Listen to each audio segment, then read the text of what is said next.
Hi hello കൂട്ടുകാരെ, ഇത് ബീട്രൂട്ടാണ്. ഈ ബീട്രൂട്ട് ഞാൻ എടുത്തിരിക്കുന്നത് കഴുകി വൃത്തിയാക്കി വേവിച്ചേം വെച്ചിരിക്കുകയാണ്. അപ്പോൾ ഇതേം ബീട്രൂട്ട് കൊണ്ടൊരു പുളിശ്ശേരി ഉണ്ടാക്കാൻ പോവുകയാണ്. അതെങ്ങനെയാണെന്ന് നമുക്ക് നോക്കാം.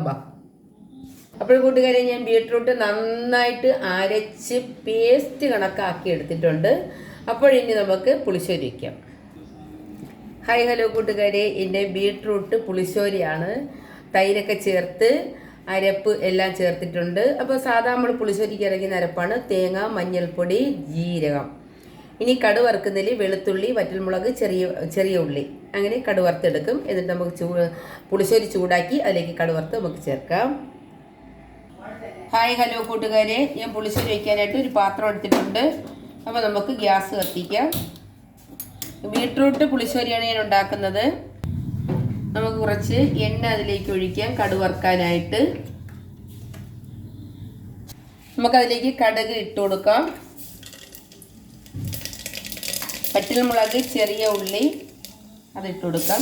കറിവേപ്പില, നാടൻ കറിവേപ്പില ഇല്ല കൂട്ടുകാരെ, അതുകൊണ്ട് ഇപ്പോൾ ഞാൻ ആ കറിവേപ്പില എനിക്കില്ലാതെയാണ് ഞാൻ ചെയ്യുന്നത്.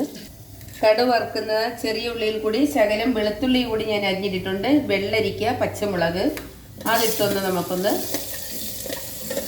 വേവിക്കാം.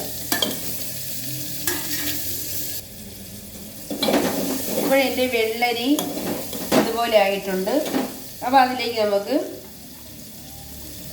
ബീട്രൂട്ട് പുളിശ്ശേരി, തൈര്, അതിൻ്റെ അരപ്പ് ഇതെല്ലാം കൂടെ ചേർത്ത് നമുക്കതിലേക്ക് ഒഴിച്ചു കൊടുക്കാം. ഇപ്പോൾ കൂട്ടുകാരെ, എൻ്റെ ബീട്രൂട്ട് പുളിശ്ശേരി റെഡി ആയിട്ടുണ്ട്.